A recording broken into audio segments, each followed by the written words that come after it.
안녕하세요. 저는 40대 초반에 접어든 여자이고 이쁜 딸아이를 두고 있는 엄마입니다. 사연을 쓰기까진 많이 망설였는데 막상 이야기를 적으려고 하니 입에서 다다다 말이 나오네요.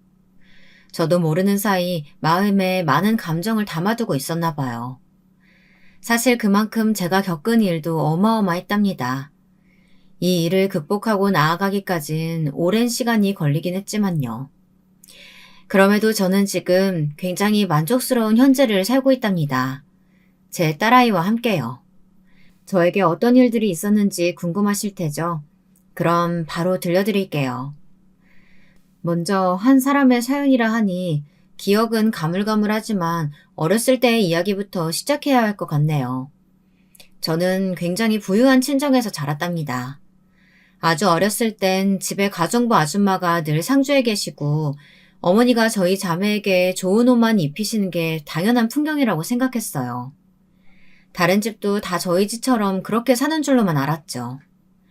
그러다 초등학교 때 친구 집에 놀러 갔다 그만 충격을 받고 말았습니다. 저희 집 화장실 정도의 크기에 네 식구가 옹기종기 살고 있었는데요. 친구는 그마저도 다행이라고 말했거든요.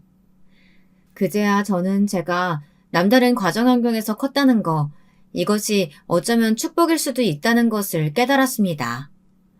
당연지사 좋은 교육을 받을 수 있었고, 원하는 것은 모두 할 수 있었어요.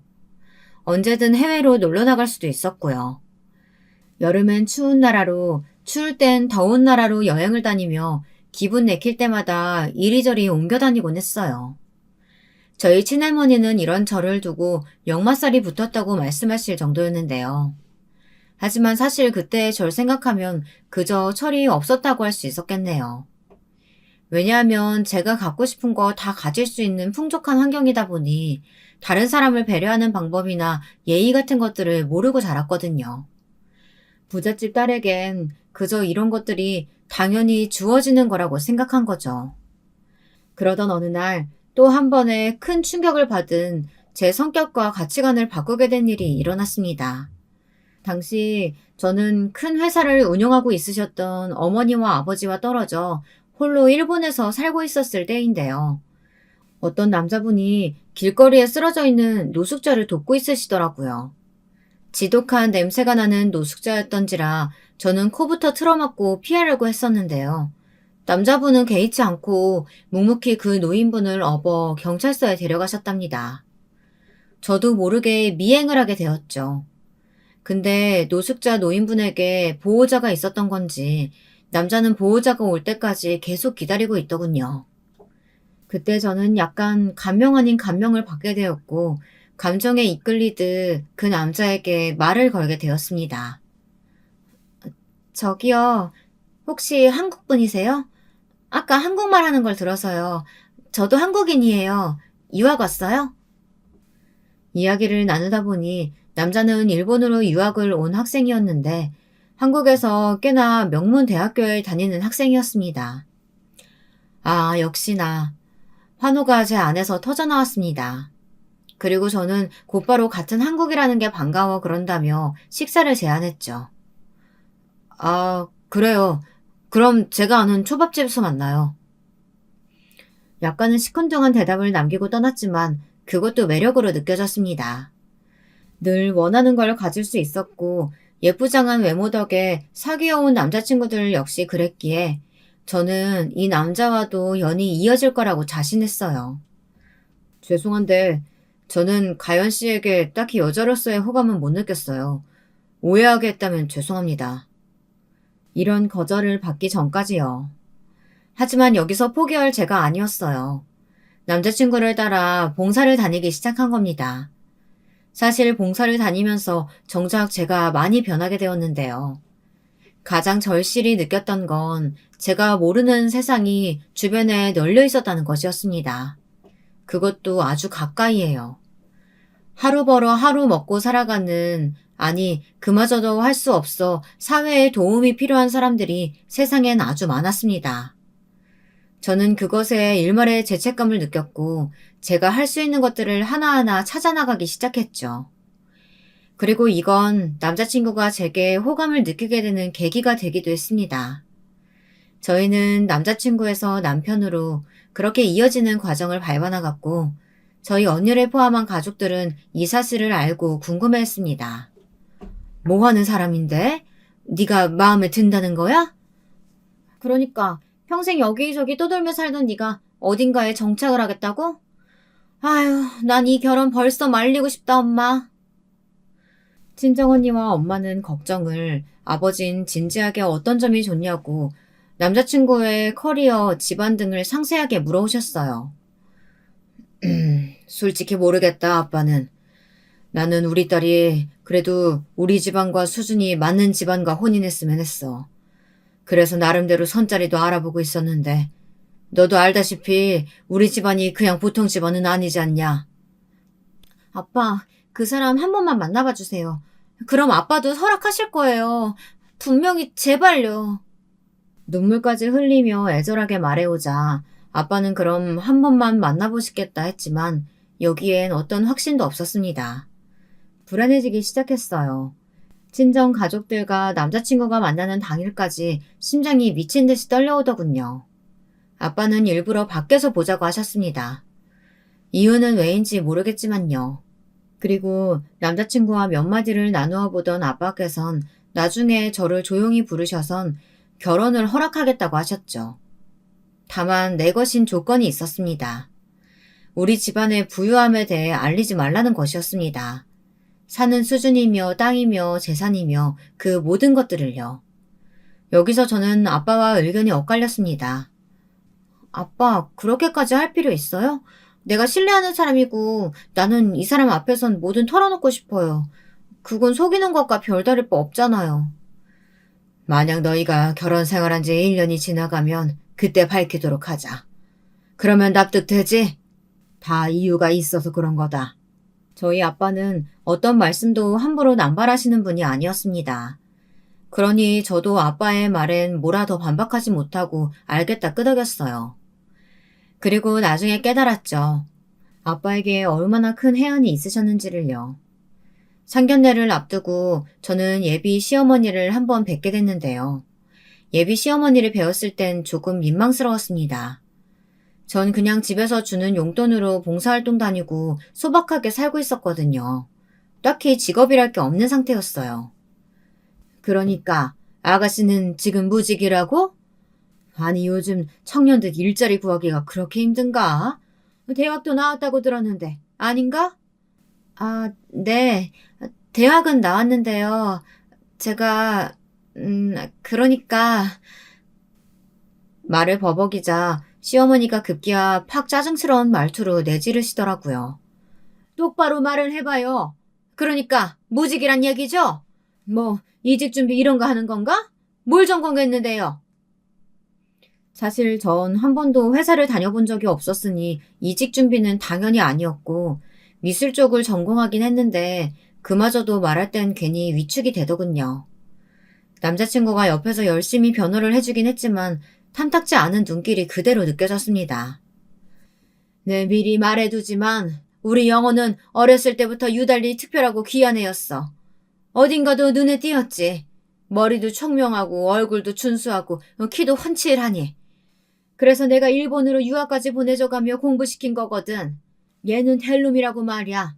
개천에서 난 용이다. 뭐 이런 말 알죠? 우리 영호가 딱 그런 경우야. 시골에서 태어나 자랐어도 금방 눈에 띄어서 다들 얘를 알아봤지. 아, 그랬구나. 네, 오빠한테 듣긴 들었어요. 오빠가 어렸을 때도 공부를 잘했다고요. 그래요. 그런 아들이에요, 얘가. 나는 뭐 시집살이니 뭐니 이런 거 일절 시킬 생각 없고 아들이 좋다면야 결혼 반대 이런 거 할 생각도 전혀 없는데 아가씨가 알아둘 건 알아둬라 이 말이에요, 내 말은. 아, 네, 알겠어요, 어머님. 게다가 시어머니는 남편에 대해 지나칠 정도로 애정이 과하신 것 같았습니다. 세상에서 가장 잘난 우리 아들. 이게 남편을 대하는 시어머니의 태도였어요. 저는 그런 점이 염려되고 부담스러웠습니다. 친구들은 다들 벌써부터 혀를 쯧쯧하고 저희 친정 언니도 무척 걱정을 하더라고요. 어떻게 감당하려고 하냐면서요. 자유롭고 할 말 다 하는 제 성격에 시어머니 성격을 참을 수 있겠냐고요. 저는 그럴 수 있다고 했어요. 남편을 너무 사랑했으니까요. 남편만큼 세상에서 제가 존경할 수 있는 사람도 없었고, 그땐 평생의 짝이라고 생각했습니다. 다들 결혼 전 연애할 땐 그러시잖아요. 콩깍지가 씌여 진짜 그 사람의 모습이 보이지 않는 거죠. 언니, 나 괜찮아. 걱정하지 말어. 나 이가연이야. 무슨 일이든 다 해결할 수 있다고. 그래, 네가 그렇게 말하니까 안심은 된다만 그래도 너무 아들아들거리면 너도 가만히 있지 마. 우리 집안 재력 다 까발리라고. 언니에겐 아빠와 한 약속을 말하지 않았고 전 당연히 오손도손 잘 살 거라고 생각했기에 언니가 말한 그런 끔찍한 일은 없을 거라고 믿었습니다. 하지만 신혼여행을 다녀온 바로 다음 날부터 악몽은 시작되었습니다. 저는 평생의 숙적이라는 말이 이럴 때 쓰는 말이구나 알게 되었는데요. 시어머니가 갑자기 시아버지와 함께 들어와서 그것도 비밀번호를 치고 들어와서는 시장하다며 밥 한 끼를 차려내라고 하더라고요. 저는 빨래를 하다 너무 놀라 멍하니 시부모님을 쳐다보고 말았습니다. 아, 뭘 그리 보냐? 네 시아버지 시장하시댄다. 이 양반이 글쎄 여기 근처 시장 갔다가 그만 당이 떨어져서 어지러워서 죽으려고 해. 뭐라도 내와봐. 나도 하루 종일 걸었더니 힘들어 죽겠다. 아... 당시 저희 집안 재력을 밝힐 수 없어 결혼식도 간소하게 하고 집도 시장 근처에 저렴한 빌라에서 살고 있었는데요. 신혼집이 시어머님 집과 멀지 않다 보니 이런 일이 생기더라고요. 근데 그보다 더 화가 난 건 다른 부분이었죠. 어머니, 근데 비밀번호는 어떻게 하신 거예요? 번호? 우리 아들이 알려주던데? 왜? 너 설마 그런 거 간섭이라고 생각하고 그런 거냐? 네? 아니요, 그건 아닌데, 그래도 연락이라도 미리 주시고 오셨으면 좋겠어요. 저도 그래야 좀 더 깔끔한 차림으로 있을 수 있고요. 그래, 그렇긴 하네. 너 입고 있는 거 보니까 너무 추레하긴 하다. 얼른 다른 옷으로 갈아입고 상내 와라. 어우, 밖은 왜 이렇게 더운지. 에어컨도 튼다. 참으로 제멋대로셨습니다. 와서 에어컨 틀고 상차리라고 하고 자기 집처럼 드나들며 활보하시더라고요. 거기다 시어머니에 이어 시아버지까지 이를 말릴 생각이 없으신 건지 새로 산 소파에 대자로 드러누워 버렸어요. 그러고는 발도 안 씻고 드러누워선 드르렁 드르렁 코를 골며 잠들어 버리시더라고요. 황당했습니다. 시어머니는 그래놓고도 이중적인 모습을 보이셨는데요. 시어머니께서 전에 시집살이를 많이 당하셨다고 했습니다. 새벽부터 밥을 안 치고 조금만 못해도 주걱으로 얻어맞고 그런 일들을 하도 당하다 보니 자기가 하인인지 며느리인지 나중엔 모를 지경까지 가셨다고요. 그래서 난 그때 결심했지. 며느리가 들어오면 무조건 딸처럼 예뻐해 줄 거라고. 아무튼 다행이로구나. 난 네가 딸처럼 이쁘다. 얼굴도 허여멀건하고 성격도 싹싹하니 말이야. 아무튼 우리 한 가족으로 앞으로 이렇게 잘 지내보자. 아, 그리고 나 너희 사는 집에 방문하는 건 이번뿐이야. 나 그런 거 절대 질색하는 사람이라고. 네, 어머님. 그렇게 말씀해 주시니 감사해요. 저는 어머님이 하신 말을 철석같이 믿고 있었죠. 자기 입으로 그렇게 말씀하셨는데 설마 안 지키실 리가 없다고 생각했어요. 그래서 그날 시부모님이 좋아하는 한상 차려드리고 옆에서 온갖 시중을 들어도 그러려니 넘어가려고 했습니다. 근데 그 말씀을 하신 지 2주일 정도 지났을 때 갑자기 전화가 오신 겁니다. 나 네가 여기서 하는 거다. 지금 니네 집으로 가고 있으니까 멸치볶음이랑 장조림 좀 해놓고 있어라. 아우, 오늘은 고기 아주 내 입맛을 땡기네. 네? 지금이요? 잠시만요. 그 한마디만 하시고 전화를 뚝 끊어버리시더군요. 마치 시어머니 제가 집안에서만 사는 여자이니 저에겐 뭐든지 부탁해도 된다고 여기시는 것 같았습니다. 남아 도는 게 시간이니 자신이 아무 데나 쳐들어와도 된다고 말이에요. 하지만 저는 당시 아버지 사업도 재택근무식으로 조금씩 돕고 있었고 후원하는 자선단체에도 관심이 많아 이모저모 알아보고 있었답니다. 이걸 말할 수 없어 더 힘들 수밖에요. 특히나 그날은 제가 봉사하는 고아원에 가는 날이라 준비를 하고 있었어요. 근데 시어머니가 또 시아버지를 데리고 쳐들어오신 거죠. 저 어머니 죄송한데 지금 봉사활동하러 나가봐야 돼서요. 선생님들도 아이들도 다 저 기다리고 있는 상황이에요. 다음에 오시면 안 될까요? 뭐? 아, 그 고아원 봉사인가 양로원 봉사인가 모시기?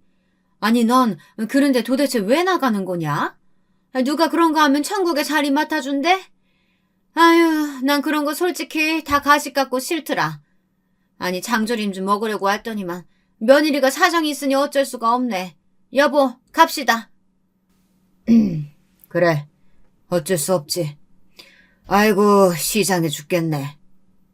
시아버지까지 불쾌한 기색으로 헛기침을 하시는데 어이가 없더군요. 저는 일단 이 일은 잊은 채 고아원에서 아이들과 있는 시간에 집중하려고 했지만 계속해서 머리에 떠오르는 건 어쩔 수가 없었답니다. 도대체 시어머니는 나를 뭐라고 생각하시는 걸까? 이 의문이 사라지지 않더군요.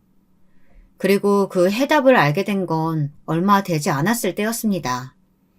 남편처럼 일본에서 유학을 하다 눌러앉아 살고 계시던 남편의 누나, 형님이 잠시 한국으로 오셨는데요.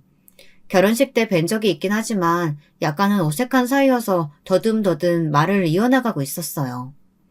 근데 형님이 자신을 어색해하지 말라며 오랜만에 저에게 한국 구경을 시켜달라고 요청을 하더라고요. 아, 28일이요? 어쩌죠?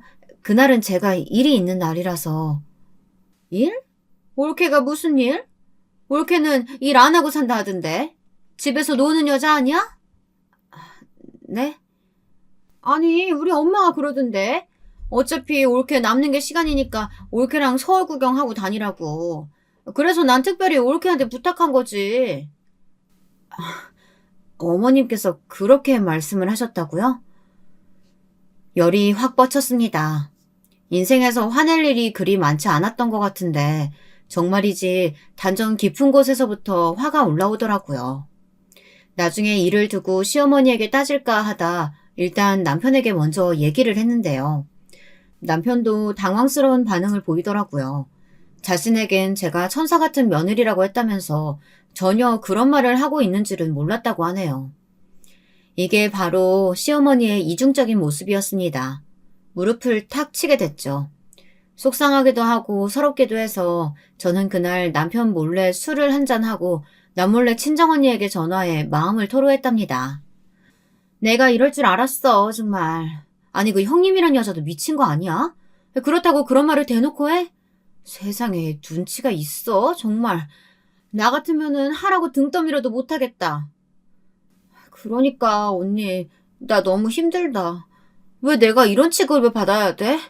정말 약속을 깰 수도 없고. 약속? 무슨 약속? 아니야, 아무것도. 언니에겐 아빠와 한 약속을 말하지 못했어요. 입 밖으로 튀어나오고 싶은 마음을 간신히 억눌렀죠. 그리고 그날 이후 시어머니가 저에게 어떤 시선을 갖고 있었는지 알게 된 이상 저도 불편해서 어색하게 지냈는데요. 어머님도 형님을 통해 무언가를 들으신 건지 저에게 전화 연락도 없고 대면대면하게 구시더라고요. 그러다 형님이 다시 일본으로 돌아가시고 온 가족이 모인 명절날 일이 터지게 되었습니다. 시어머니와 제가 둘이서 전을 붙이고 있고 남편은 나가서 시아버님과 이야기를 하고 있는 와중이었는데요. 갑자기 제게 퉁명스레 쏘아붙이더군요. 근데 너는 언제 아기 가질 거니? 너희 아기 계획은 있지? 네가 그렇게 어린 나이도 아닌데 이제 빨리빨리 준비해야지. 갑자기 아이 아기라니 약간 황당했어요. 게다가 저는 남편과 한 약속이 있었습니다. 신혼생활을 1년 정도 즐기다 아이를 갖기로요. 남편이 전달한 줄 알았는데 안 했다는 것에 2번 놀랐죠. 아, 어머님, 저희는 1년 후에 천천히 준비하기로 해서요. 너무 걱정 안 하셔도 돼요. 저희가 알아서 할게요. 뭘 알아서 해? 얘, 요즘 난임부부가 얼마나 많은 줄 알아? 전에 TV에서 보니까 난임으로 고생해서 세상에 돈을 몇 천만 원씩 처바르고 그런다더라. 너도 한 살이라도 어릴 때 준비해야 돼. 나 우리 손주 꼭 보고 싶은 사람이야. 우리 집안 대의을 씨는 있어야 한다고. 아, 네, 어머니. 무슨 말인지 알겠는데요. 이건 남편과 합의가 된 얘기예요. 저도 모르게 날석에 말이 나갔는데 그때 남편과 시아버지가 함께 부엌으로 들어왔습니다. 왜 부엌이 소란스러워? 아니, 그게 아니고 당신 며느리가 아기를 늦게 갖겠다잖아요. 세상에, 우리 영희도 결혼 못하고 있어서 손주 볼 일 없는데 지금 얘네까지 이러니까 정말 돌아버리겠네요. 당신이 뭐라고 말 좀 해봐요. 아이를 늦게 갖는다니? 그게 참말이야? 시아버지의 표정이 단박에 굳었고 여기서 저를 변호해야 할 남편도 어쩔 줄을 모르고 눈치만 보고 있었습니다. 어찌나 밉던지 남편을 노려보며 눈짓을 해보았지만 남편은 조용히 외면해버렸죠. 시아버진 처음으로 무섭게 위압적인 어투로 말씀하셨습니다.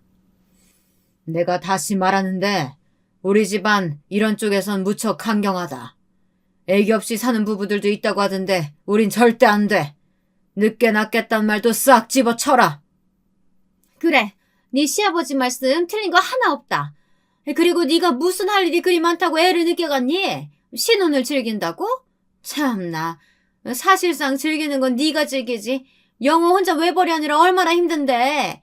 너는 네 남편 얼굴도 안 보이니? 지금 얼굴 반쪽 되어가는 것 좀 봐라. 다크서클에 주름도 생기고. 아휴, 이래서 여자를 잘 들어야 하는데. 얘, 내가 너한테 드리는 정성만큼 네 남편 좀 챙겨봐라. 내가 너 시집살이를 시키니 뭘 시키니? 집에서 아무것도 안 하는 여자의 며느리로 받아주고 그저 살갑게만 대해주는데 넌 뭐 느끼는 거 없니? 이건 마치 제가 죄인이 된 듯한 분위기더라고요. 저는 집에서 하는 거 없이 탱자탱자 놀고 있고 남편 혼자 뼈 빠지게 고생하느라 죽어가는, 그리고 아내로서 저는 그걸 그저 지켜보는 그런 모양새요. 근데 실상은 그렇지 않거든요. 남편이 다니는 회사는 업무는 많은 회사였지만 다닌 지 오래되어 적응이 된 상태였고 딱히 저에게 힘든다는 말을 한 적도 없었어요. 그리고 저요? 저 역시 일을 도우며 나름의 돈벌이를 하고 있었죠. 사실상 돈을 벌 필요가 전혀 없었지만요. 이 모든 말을 다 내뱉어 억울함을 토로하고 싶었습니다. 마음 같아서는요. 하지만 저는 아버지와 한 약속이 있으니 간신히 진정을 시키고 다르게 말을 바꾸었습니다. 어머님, 아버님, 저 일 구했어요. 뭐? 네가 일을 구했다고? 무슨 일인데? 집에서 하는 일인데 어느 정도 수입 들어와요. 집에서 일을 한다고? 네가? 얼마나 버는데? 한 200 정도요? 돈을 번다고 하자 시어머니의 표정이 바로 환해지셨습니다. 근데 얼마나 버는지 물어보실지 몰랐기에 말을 버벅이다가 200이라고 말씀드렸더니 다시 어두워지시더라고요. 한숨을 푹 쉬셨습니다. 아이고, 그까짓 200. 그거 요즘 편의점 알바해서 버는 돈 아니냐? 그래. 그래도 뭐 번다니까 용하네. 장하다. 장해. 알겠다. 시어머니는 알겠다며 대화를 마무리했습니다. 제가 돈을 벌고 있고 남편 등골만 빼먹으며 사는 줄 알았는데 일을 한다고 하니 약간은 주춤하신 듯 했죠. 그러나 시아버지의 임신에 대한 재촉은 계속되었습니다. 한 번씩 저에게 전화해서 소식 없냐 떠보시듯 물어보시곤 하셨으니까요. 그 전화를 받는 것도 한두 번이야 받을만 하지 그 다음부터 무척이나 스트레스가 되더라고요. 화장실에서 일을 볼 때마저 시아버지란 글자만 뜨면 두통이 몰려왔습니다. 결국 남편을 통해 시아버지로부터 전화를 오게 하지 말아달라 부탁했습니다. 남편도 아이는 아직 경제적으로 부담스럽다며 어찌어찌 시아버지에게 의견을 말한 모양이었고요. 그 후로 조금 숨통이 트였습니다. 시어머니 역시 제가 일을 한다고 하니 그 시간은 피해서 전화를 하곤 하셨고요. 그런데 남편이 그때 시어머니에게 한 말을 되짚으며 이런 말을 하더라고요. 지금 생각해보면 이때 남편이 한 말은 약간 모호했습니다. 남편의 성격을 파악할 수 있는 말이었는데 당시에 넘겨버리고 말았죠.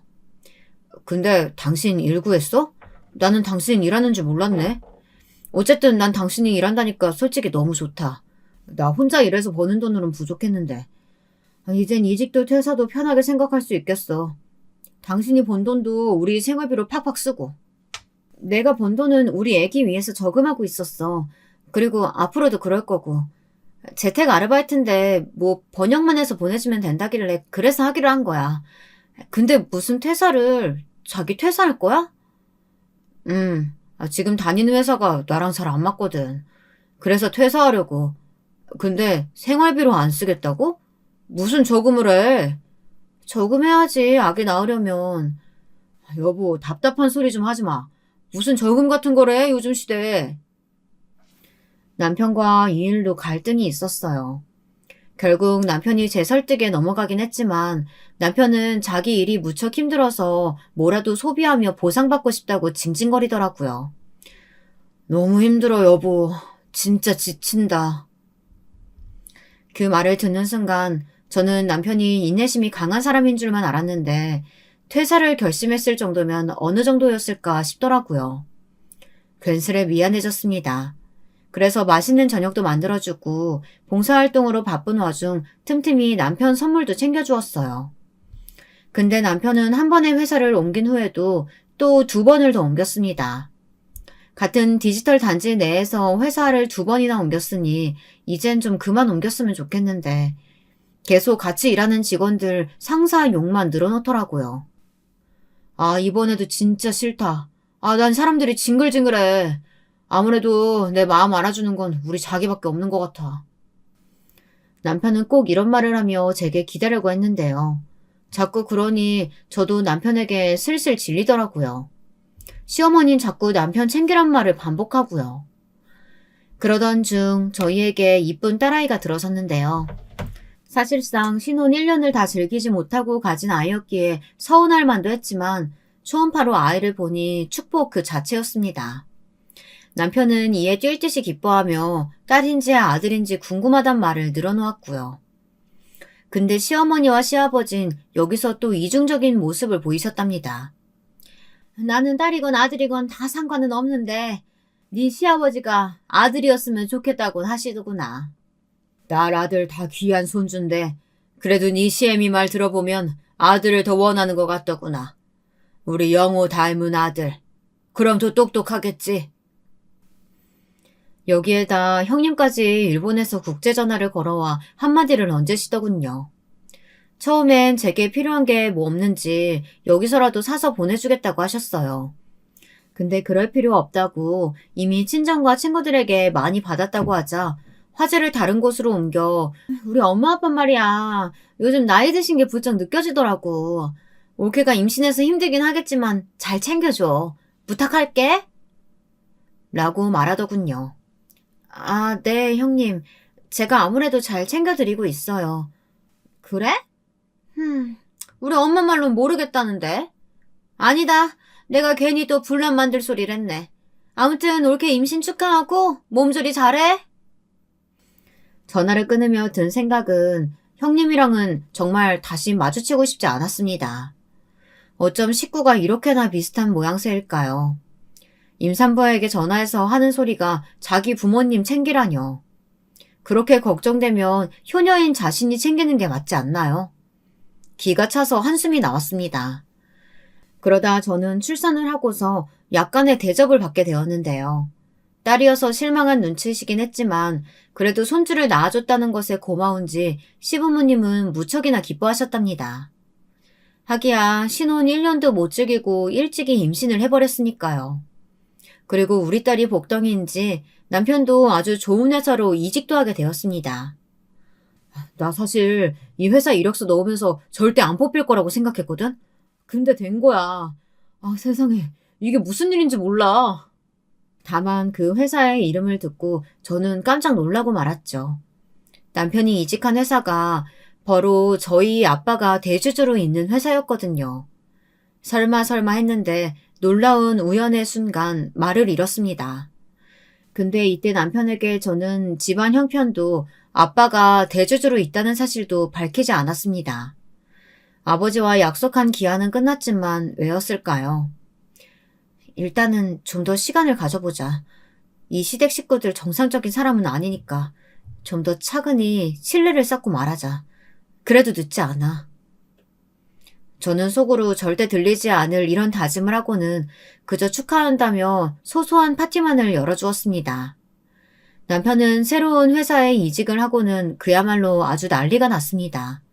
어깨에 뽕이 잔뜩 들어가서는 어디 가서 묻지 않아도 자기가 어느 회사를 다니는지 먼저 말을 꺼내고 다니더라고요. 명함도 꼭 들고 다니고요. 평소 남에게 관심도 없던 사람이 괜히 동창회에 나가기도 하고 명품 시계를 사기도 하고요. 한마디로 자신에게 아낌없이 소비하더군요. 내가 이런 회사를 다니는데 이 정도는 차줘야 기가 살지. 안 그래? 우리 딸 서열이도 아빠가 이런 데 다니는데 얼마나 자랑스러워하겠어. 그지, 서율아? 사실 남편은 이직을 하고 난 후에도 말만 번지르르 하지 딸에게 보내는 관심도 저에게 보내는 애정도 무척이나 빈약해졌습니다. 출장이 있다며 집에 안 들어오는 날도 수두룩했고요. 평생을 외박이라고는 모르던 사람이 갑자기 출장에 야근에 조금씩 수상쩍더라고요. 물론 이때까지만 해도 저는 시댁에 정신이 팔려 전혀 눈치채지 못했습니다. 왜냐하면 시어머니께서 아들이 좋은 회사로 이직했다 하니 갑자기 물욕이 생기신 건지 하나씩 요구를 하기 시작했거든요. 내 친구는 며느리한테 백화점 상품권을 선물로 받았댄다. 거기다 내년엔 해외여행도 공짜로 간다고 하더라고. 하와이인가 발리인가. 아무튼 이름도 어렵다. 거기로 가족여행 간다 했대.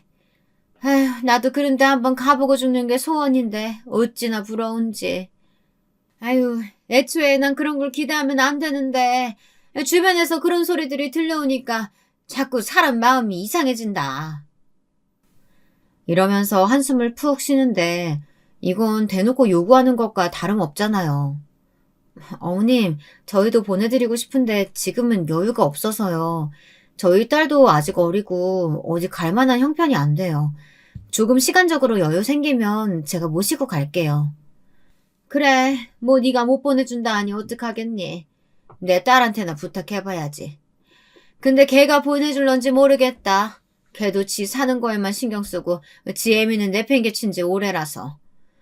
아유, 내 신세가 이런다, 정말.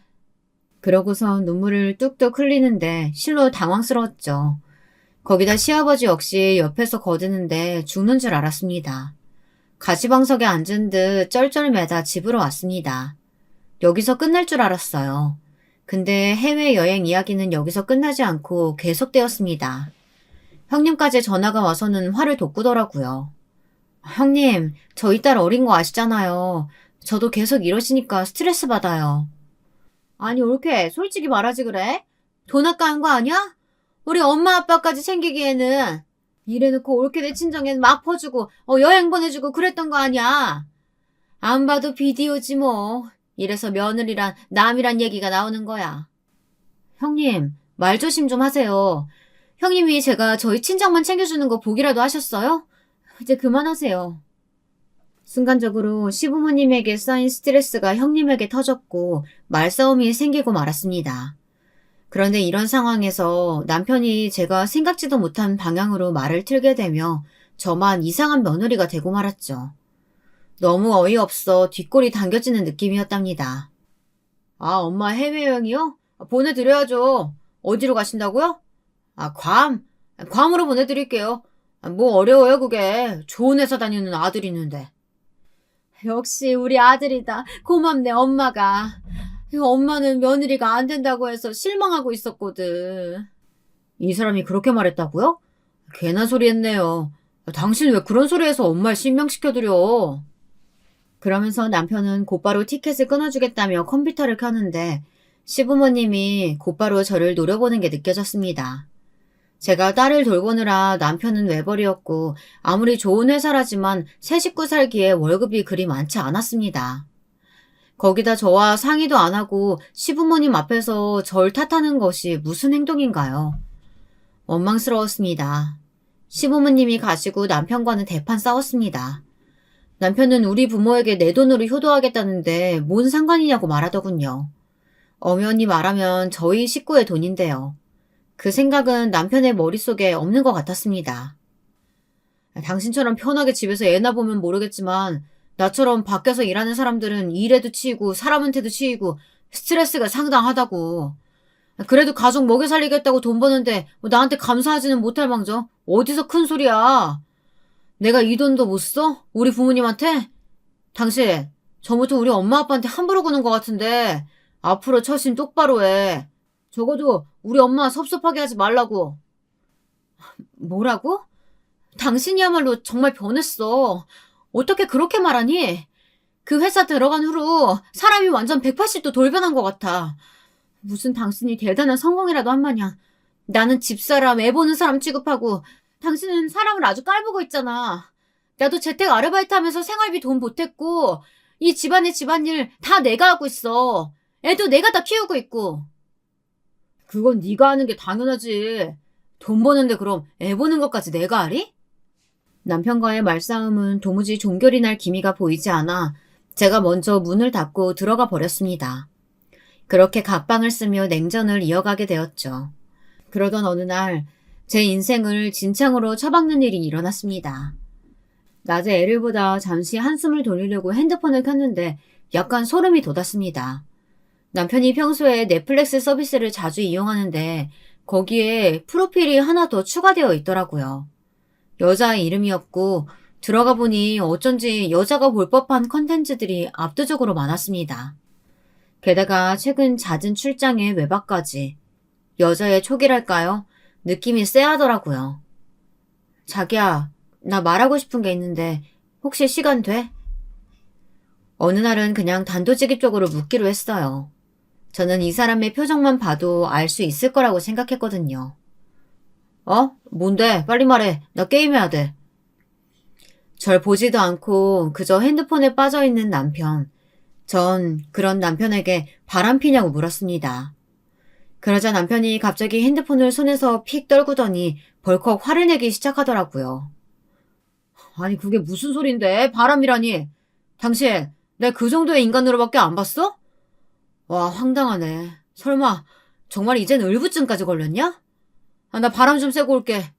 부부 사이 이렇게 신뢰하지 못하는 당신이랑은 한마디도 못 섞겠다. 이젠 치가 떨려 너란 인간한텐. 차라리 이럴 거면 이혼하는 게 낫겠다. 그리고 남편은 차키를 들고 나가버렸습니다. 그 순간 느껴지는 게 있었죠. 남편은 저에게 거짓말을 하고 있었어요. 속이 부글부글 끓더군요. 냉수로 속을 가라앉힌 후에야 저는 남편의 컴퓨터 앞에 앉아 미리 봐둔 잠금 장치를 풀어 이메일 내역 등을 뒤지기 시작했어요. 남편은 치밀한 사람이 아니었기에 분명 있을 거라고 생각했습니다. 그러면서도 사람 마음이 우스운 게 내심 제발 아니라고 모든 게 오해일 거라고 기도하고 있었습니다. 아주 오래된 이메일 내역엔 저희가 서로 사랑을 속삭이던 시절의 내용도 있었거든요. 자기야 사랑해. 내가 더 사랑해. 오늘도 너무 보고 싶다. 애틋한 내용의 대화들이 잔뜩 쌓여있는데 미칠 것만 같았습니다. 그리고 저는 기대와 달리 발견하고야 말았어요. 남편과 회사 부사장으로 보이는 여자, 즉 상간녀와의 대화 내용을요. 얼핏 보면 일적인 내용을 주고받은 것 같아 보였지만 아니었습니다. 아니었어요.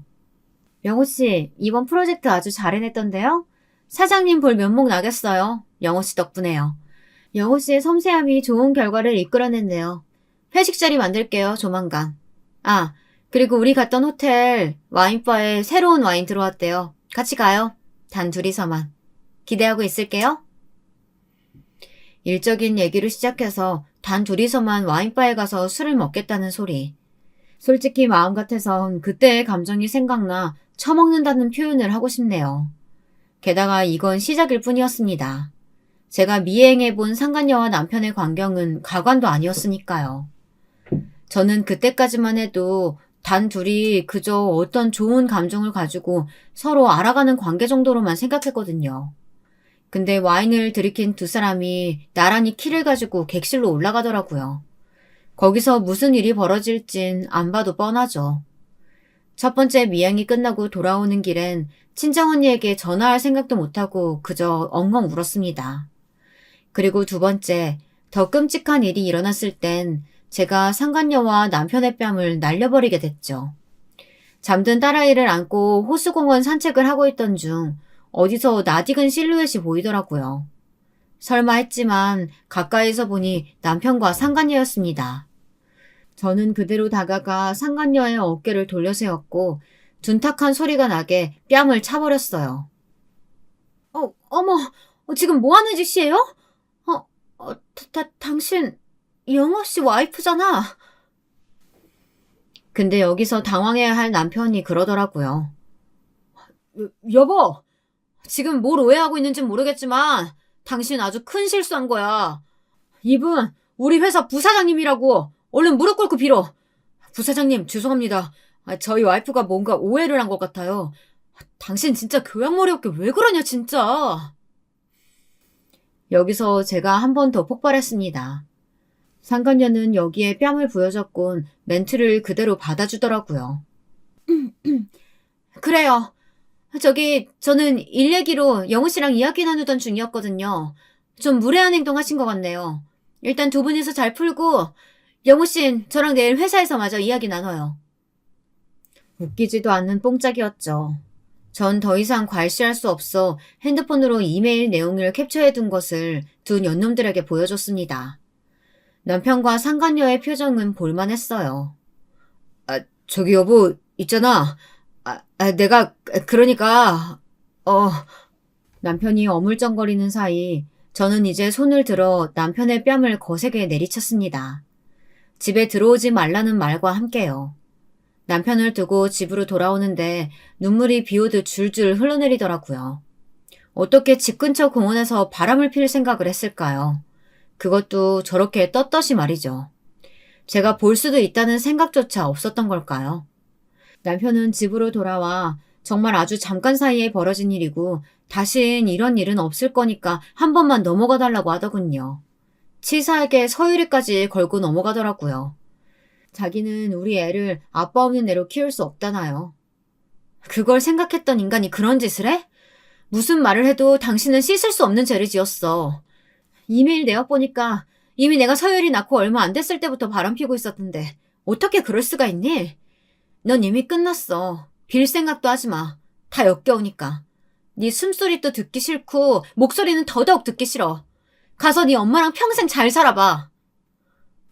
여보, 나도 내가 왜 그랬는지 모르겠다니까. 사람이 다 실수 한 번씩 할 수 있는 거 아니야? 너는 왜 그렇게 인정머리가 없냐? 그래, 이왕 잘 됐다. 나도 능력 없는 너랑 못 살겠어. 아까 그 여자 봤지? 너보다 훨씬 능력 있고 이쁜 거. 나는 그 여자랑 살란다.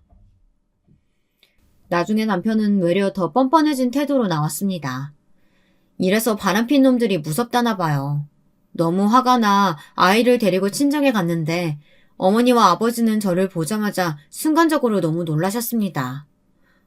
너 왜 이렇게 살이 빠진 거니? 아니 무슨 며칠 굶은 애 같아. 왜 그래? 무슨 일 있는 거야? 저도 몰랐지만 제가 그 사이 살이 많이 빠졌나 봅니다. 출산 후 애 키우느라 살이 쪄도 모자랄 판에 말이죠. 정신적인 충격이 상당했던 듯합니다. 다정스레 울어오는 엄마의 말에 전 그만 아기를 안은 채로 오열을 하고 말았어요. 늘 씩씩하던 딸이 오열하는 모습을 보니 친정부모님, 언니 다 너무 놀라 말을 잇지 못했습니다. 아니 왜 그래? 말을 해야 알지. 말해봐 가연아. 언니, 엄마, 아빠 나 못 살겠어. 살기 싫어. 나 정말 너무 억울해. 흐느끼며 한 글자씩 내뱉으니 그제야 부모님은 이게 남편과 관련된 일이라는 걸 눈치채신 것 같았습니다. 그리고선 차분히 제 이야기를 내뱉고 나서 다 들으신 부모님께선 조심스레 이혼을 권하셨습니다. 부모님 입장에선 제가 손해볼 일이 전혀 없다고 판단하시는 것 같았어요. 요즘은 이혼이 흠도 아닌 시대고 딸아이 양육도 도와주시겠다고요. 친정언니도 울면서 제발 이혼해라 말했어요. 언니 입장에서도 제가 많이 안쓰러웠던 것이죠. 저 역시 가족들의 말을 듣고 깊은 생각에 잠기게 되었습니다. 근데 불현듯 이렇게 끝나는 것은 너무 억울하다는 생각이 들더라고요. 이혼해주면 남편은 회사의 부사장과 바로 살림을 합쳐서 살 것일 텐데요. 엄마, 아빠, 나 이렇게 못 끝내겠어요. 소송하고 위자료 받는 걸론 마음에 차지 않아요. 나와 딸 버린 그놈의 자식 정신 차리게 해줄 거예요. 근데 이 계획엔 아빠 도움이 필요해요. 네가 뭘 하려던 간에 도와주마. 아빠는 우리 딸 눈에 눈물 나게 한 인간 절대 용서 못해. 아빠의 도움을 약속받은 저는 곧바로 남편에게 전화해 시댁에서 만나자고 했습니다. 근데 예상치 못한 상황이 시댁에 펼쳐지고 있었어요. 바로 남편과 상간녀, 시어머니, 이 세 사람이 온화한 웃음을 지으며 다과상을 놓고 앉아있더라고요. 마치 절 기다렸다는 듯이요. 시어머니는 저를 힐끗 보더니 평생 잊을 수 없는 말을 각인시켰습니다. 자, 내가 이제부터 할 말 잘 들어라. 너도 알겠지만 우리 아들이 새로운 며느리를 데리고 들어왔어. 여러모로 너와는 다르지. 그러니까 능력 없는 너는 조용히 꺼져주라. 우리 아들을 위한다면 말이야. 그리고 서율이 아이도 우리가 키울 테니까 넌 조용히 혼자 집만 싸서 떠나면 돼. 어차피 경제적 능력도 없을 텐데 네가 어떻게 아이를 키우겠니? 아무튼 그렇게 알고 서류에 도장 찍어라. 말 다 끝나셨나요? 너 지금 묻는 거니? 네, 우스워서요. 부사장님과 제 남편, 아니 전 남편의 사랑이 무척 애틋해 보이는 게 놀랍네요. 애 있으면서 불륜한 주제에 양심도 없이 말이죠. 뭐야? 어디서 이 거지 같은 게?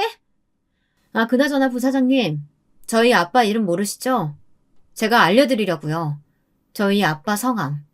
이자, 윤자, 성자입니다. 제가 아빠의 이름을 밝히자마자 상간녀의 입술이 푸르르 떨리기 시작했습니다. 믿을 수 없다는 듯, 네? 지금 누구시라고요? 라며 계속해서 되묻더라고요. 남편은 왜 그러냐며 의아한 얼굴이었고요. 그럴 수밖에요. 남편은 몰라도 부사장 정도의 위치라면 아빠를 모를 리 없었습니다. 그제야 저는 그토록 묵혀왔던 비밀을 시원하게 터뜨렸습니다. 이 순간이 얼마나 시원했는지 몰라요. 멍청한 놈아, 우리 아빠가 그 회사 대주주야. 네가 다니는 회사. 그것도 모르고 뻐기고 다녔으니 내 눈엔 네가 얼마나 한심해 보였겠니? 뭐라고? 정말이야? 맞아요. 그분이 대주주이신데. 아니, 이게 어떻게 된 일이에요, 영호씨? 당신 모르고 있었어요? 나야 당연히 몰랐지. 내가 알았으면 바람을 폈겠어? 아니, 그 말이 아니고. 당황한 남편에게선 아무 말이나 막 튀어나왔고 저는 상간녀의 얼굴이 찡그러지는 걸 보곤 고소하다는 듯 웃었습니다. 사실 아빠의 이름을 이렇게 쓰게 될 날이 올 줄은 몰랐는데 씁쓸하기도 하고 속이 시원하기도 하고 그랬네요. 시어머니는 분위기를 살피더니 급격히 제 손을 붙잡으시더라고요. 하지만 아가야라는 말 이외엔 본인도 할 말이 없으셨는지 입술을 옴짝달싹 못하더군요. 상간녀까지 모셔놓고 조용히 꺼지라는 말을 뱉었으니 무슨 염치로 그럴 수 있었겠어요. 저는 웃으며 가방을 챙겼습니다. 그리고 앞으로 이혼 문제는 선임한 변호사와 상의하라면서 나왔어요. 위자료를 아주 많이 받을 수는 없겠지만 어차피 돈은 그렇게 중요하지 않았습니다. 제 딸만 데려올 수 있다면 그걸로 만족이었으니까요. 그리고 무엇보다 시원하게 나름의 복수도 했으니 친정 가족들도 기뻐했어요. 물론 제 마음이 다 여물기까지 많이 걱정하시며 이런저런 방면으로 걱정도 많이 하셨지만 오히려 이런 시간을 거치며 가족들과 사이가 더 굳건해진 것 같았습니다. 여기까지가 제 사연입니다. 다른 사연들처럼 조리 있게 잘 쓰고 싶었는데 제 이야기가 잘 전달이 되었을지 모르겠네요. 일단 허심탄회하게 글을 쓰고 나니 저는 가슴에 짐을 덜어낸 듯 좋았답니다. 여러분들도 끝까지 들어주셔서 감사합니다. 저희 딸과 저 앞으로 꽃길만 걸으며 앞으로도 당당한 생활 이어나갈게요. 아, 그리고 참고로 제 전남편이 된 그이는 부사장과의 재결합에 실패했다고 들었고 저희 아빠가 주주로 계신 회사에서도 쫓겨났어요. 그저 그런 회사를 전전하고 있다고 하네요. 나쁜 놈에게 걸맞는 결말이죠. 이런 말 어떻게 들리실진 모르겠지만 저는 평생 그놈이 행복하지 않길 바랍니다. 사랑하는 딸아이를 두고 뻔뻔하게 바람핀 놈, 그놈의 어머니 모두 다요. 안녕하세요. 저는 이제 60이 되어가는 여자입니다. 이제 6학년으로 넘어가는 시점인데 아직도 인생 사는 건 어렵기도 하고 그러네요. 여러분들은 어떠신가요? 오늘은 시누이 이야기를 해보고 싶어 사연을 보내봅니다. 제 나이 또래라면 아마 시댁살이를 하거나 시댁 식구들 때문에 힘드셨던 경험이 한 번쯤 있으셨을 것 같은데요. 저 역시 시댁살이로 꽤나 아픈 경험을 했습니다. 남편과는 꽤 불같은 사랑 끝에 결혼을 한 케이스인데요. 원래는 집안끼리의 약속이었고 남편이나 저나 선자리로 만났기에 미지근한 물처럼 만났다 헤어질 수도 있는 사이였지만 기대 없이 나간 선자리에서 남편은 제 이상형과 매우 닮아 있었어요. 특히 외적인 부분이 그랬는데요. 지금 생각하면 우습지만 당시 제가 좋아하던 외국 배우와 꼭 닮아 있더라고요. 거기다 말투도 점잖고 사람도 상당히 유머러스한 게 이런 사람과 결혼한다면 결혼 생활이 지루하지 않겠다는 생각이 문득 들었습니다. 다른 건 몰라도 결혼만큼은 제가 원하던 사람이랑 하고 싶었고요. 또 그 중에서도 분위기를 지루하게 만드는 사람은 딱 질색이었기 때문에 남편은 신랑감으로 제격이었어요. 엄마, 나 이 사람 마음에 들어요. 나 이 사람이랑 결혼할래요. 아, 그래? 아이고, 우리 은숙이 마음에 들었다니 다행이네. 그죠, 여보? 아, 그러게나 말이야. 이 말괄량이가 언제 시집을 가나 했더니 이제 가나 보구만. 참 세월 빠르네 그려. 아, 그나저나 네 할머니가 너무 좋아하시겠다. 얼른 알려드려야지. 응, 할머니한테 얼른 알려드려요. 제 말에 부모님은 무척이나 좋아하셨습니다. 그리고 가장 좋아하신 건 저희 친할머니인데요. 왜냐하면 부모님의 집안과 남편네 집안은 이미 연이 있었는데요. 저희 친할머니와 남편 쪽 시할머니께서는 한 동네에서 나고 자란 절친한 친구 사이셨는데 나중에 손주가 생기고 그게 혹여나 아들과 딸이면 집안끼리 연을 맺자는 의미에서 결혼을 시키자고 하셨대요.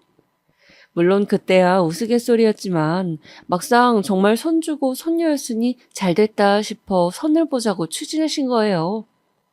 어떻게 보면 말장난 같았던 어른들의 약속과 인연이 정말 또 한 번 이어졌다는 건데요. 당사자인 저와 남편에게도 이 부분은 참 신기했습니다. 저희 시할머님과 친할머니 두 분도 놀라셨는지 이런 말씀을 하셨었죠.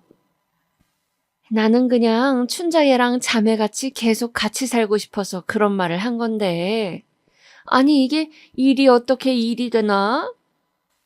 아이, 좋지 뭘. 춘자 너 닮은 손주 며느리면 안 봐도 참할 거고 이쁠 건데 내가 복 받았어.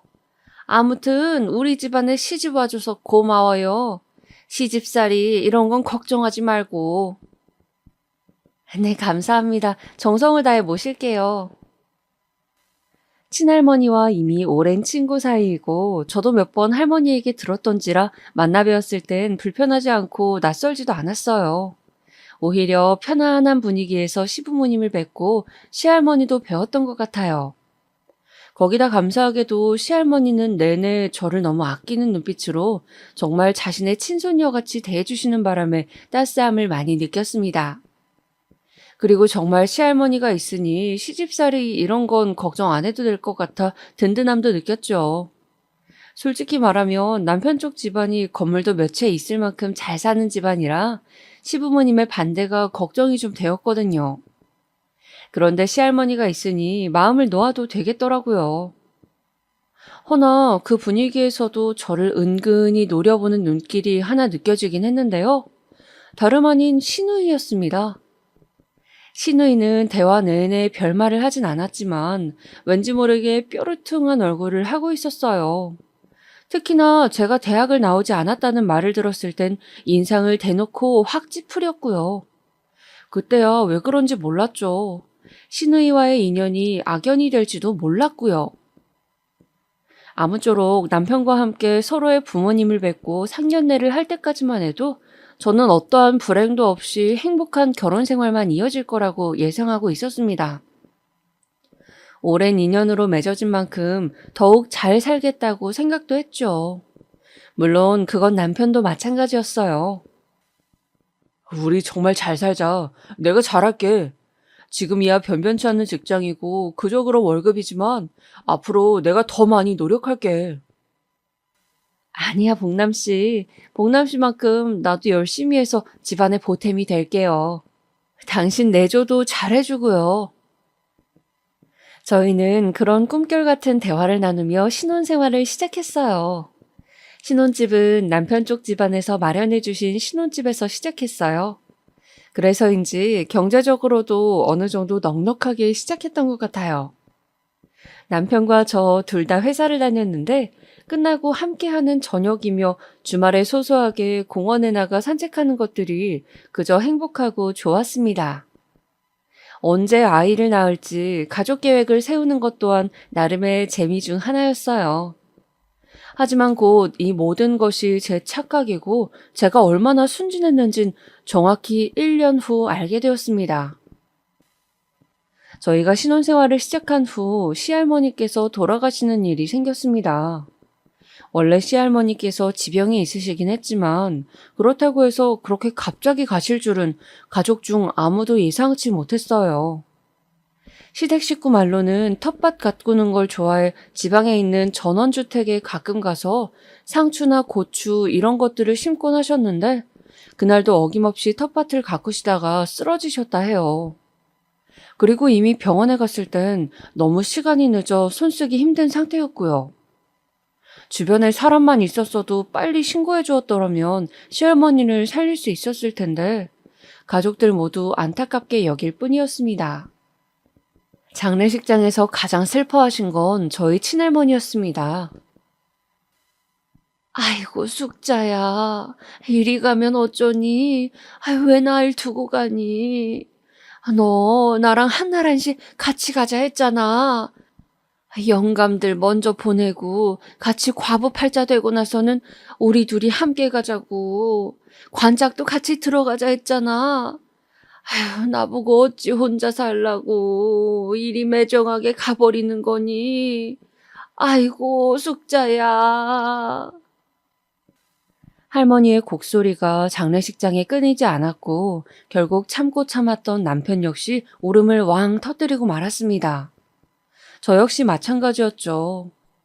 늘 손주며느리, 손주며느리 하시며 절 이뻐해 주셨던 분인데 우리 손주며느리가 집에 들어온 후론 분위기가 환해졌다고 해주시던 분인데 그런 분이 영영 떠나 이젠 이 땅에 존재하지 않는다는 생각이 들자 가슴이 터질 것처럼 미어졌습니다. 허나 문득 시할머님이 제게 남기셨던 말이 떠올라 남편에게 말했습니다. 여보, 우리가 울면 시할머님이 슬퍼하실 것 같아요. 그러니까 조금만 울고 잘 보내드리자. 할머님이 늘 말씀하셨잖아. 자기 죽을 때 울지 말고 웃으면서 보내달라고. 안 그러면 못 떠날 것 같다고요. 시할머님이 하늘로 미련 없이 올라가시려면 우리가 너무 울면 안 될 것 같아요. 응, 맞아. 당신 말이. 알겠어, 그럴게. 그렇게 남편과 겨우겨우 참고 참아 장례식 마지막까지 시할머니를 잘 보내드리고 집으로 돌아왔습니다. 그런데 시할머님의 장례식이 끝나고도 마음이 편하지 않았습니다. 다른 게 아니고 사실 장례식 때 저를 불편하게 한 일이 하나 있었거든요. 잠시 화장실을 들르기 위해 장례식장을 벗어나던 중 복도에서 시누이의 목소리가 들렸는데요. 시누이는 조문객으로 온 친구와 이야기를 나누고 있었는데 그 내용이 좀 충격적이었습니다. 너 그럼 내일까지 여기 있는 거야? 그래, 몰라. 지금도 머리도 못 감고 힘들어 죽겠다. 아빤 집에 가지 말고 여기서 밤을 새자고 하고. 조선시대도 아니고 이게 뭐야? 그래, 힘들긴 하겠다. 부모 장례도 아닌데. 거기다 진짜 짜증나는 건 새언니야. 아, 네가 맨날 욕하는 새언니? 그래, 여기서도 울고불고 아주 효심지극한 연기하는데 짜증나 죽겠어. 저 가면 내가 언젠간 벗겨내야지. 볼 때마다 역겨워서 토가 올라온다니까. 내가 어디까지 가나 한번 두고 볼 거야. 신우이의 말 속엔 장례식에 대한 지침을 토로하는 말과 함께 저에 대한 욕이 난무하고 있었습니다. 솔직히 그 전까지만 해도 신우이를 나쁘게 생각한 적은 한 번도 없었습니다. 하는 짓도 애교스럽고 예뻐서 딱히 미워할 구석이 없었어요. 근데 저에 대한 저런 안 좋은 감정을 가지고 저렇게나 몰상식하게 비판하는 모습을 보니 정이 뚝 떨어졌습니다. 막말로 제가 무슨 연기를 했다고 저러는 건지. 아마도 시할머님이 평소 절 아끼셨던 모습을 보고 질투가 났던지 그랬나 봅니다. 그런데 아무리 그렇다고 해도 자기 할머니 장례식장에서 저를 신나게 욕하고 있는 모습을 보니 너무 짜증이 나더라고요. 그래서 그 일을 내내 잊지 못하고 있다가 결국 남편에게까지 말하게 되었어요. 정말? 봉이가 그런 말을 했다고? 이 녀석이 진짜. 내가 한번 따끔하게 혼을 내야겠네. 미안해, 그런 말 듣게 해서. 아휴, 정말 곱게 자라 그런가? 왜 점점 애가 이상해지는 것 같지? 됐어. 혼은 무슨. 당신이 혼내면 괜히 나한테 안 좋은 감정만 더 커질 거 아니에요. 나도 말할 데 없고 답답하니까 당신한테 말한 거지. 당신이 어떻게 해달라는 건 아니에요. 그냥 이대로 있어줘요. 남편은 어떻게 이대로 있냐며 제게 혼을 내겠다고 했지만 그러지 말라 말렸어요. 솔직히 남편이 말을 들을 것 같지도 않았고 분명 더 큰 갈등만 초래될 게 뻔했어요. 저만 입 다물고 있으면 되는 거 모른 척 넘어가면 되는 거니 그렇게 하는 편이 나을 것 같았죠. 남편은 시누이가 오냐오냐 자라서 버릇이 없어진 것 같다며 한숨을 푹푹 쉬어댔습니다. 하지만 어찌됐건 이 일은 제 선에서 끝내기로 했으니 남편도 저도 서로 시누이를 두고 이야기할 일은 없었습니다. 그런데 참 일이 마무리되려 하면 또 터지더라고요. 시할머님이 없으니 이제 자기 세상이라 생각했는지 어느 날 이런 말을 하는 거예요. 그날은 명절날이었고 다 같이 만두를 만들고 전을 부치는 날이었어요. 저희 시댁 식구들은 명절날엔 여자든 남자든 같이 일을 하곤 했는데 시누이가 뜬금없이 제게 아이 계획을 물어보더라고요. 그것도 저와 단둘이 있을 때 말이죠. 아, 아이 계획이요? 글쎄요, 2명 정도까지는 생각하는데요. 아무래도 한 명은 좀 외로울 수 있으니까. 2명이나요? 새언니 형편에 그게 가능해요? 네?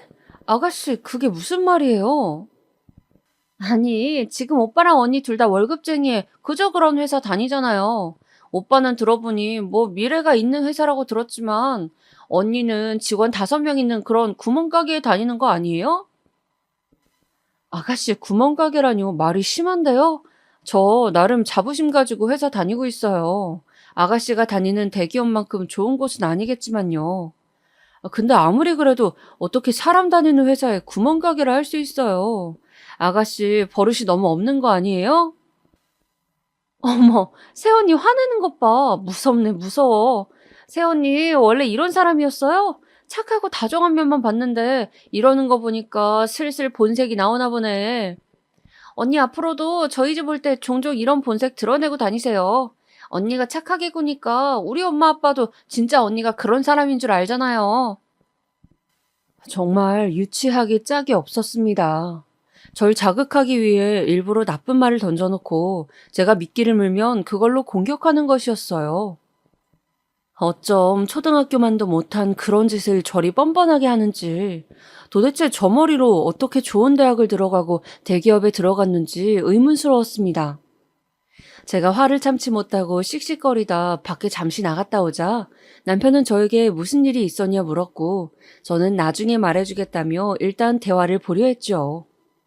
그런데 이뿐만이 아니었어요. 시누이는 꼬박꼬박 새언니, 새언니 하며 제게 어려운 지식이나 이런 것들을 물어보곤 하더라고요. 왜 신문에 있는 퀴즈 같은 거 있잖아요. 그런 것도 일부러 저에게 물어보면서 새언니, 정답이 뭘 것 같아요? 언니 알죠? 하더라고요. 그러면서 저를 압박하고 오답을 말하면 어머, 우리 새언니 책 좀 읽어야겠다. 어떡해. 하며 대놓고 쪽을 주더라고요. 거기다 명절날 일부러 늦게 와 일 안 하고 제가 땀 뻘뻘 흘리며 한 요리에 대고 맛없다며 인상 구기는 건 기본이었습니다. 그런데 여기서 더 황당하고 기막혔던 건 시부모님이 이런 시누이의 행동들을 눈앞에서 보고 있으면서도 아무런 말씀을 안 하시는 거였어요. 처음에는 시어머니께서도 "아, 그러지 말아라. 새언니한테 그러는 거 아니다." 하며 엄한 목소리로 꾸중을 하시는 듯 싶었는데 나중에는 포기를 하신 건지 아니면 자기 딸이라고 편을 드시고 싶으셨던 건지 아무 말씀 안 하시더라고요. 거기에 열이 더 받았습니다. 시어머니께서 아무 말씀 안 하시는 거야 뻔한 거 아니겠어요? 제가 마음에 차지 않으셨는데도 티 안 내고 계시다가 시할머님이 없으니 이제야 티를 내시는 거였죠. 그러던 어느 날은 이런 일도 있었습니다. 시누이가 당시 다니던 회사를 그만두고 더 높은 연봉을 주는 곳을 찾겠다며 그만둔 적이 있었어요.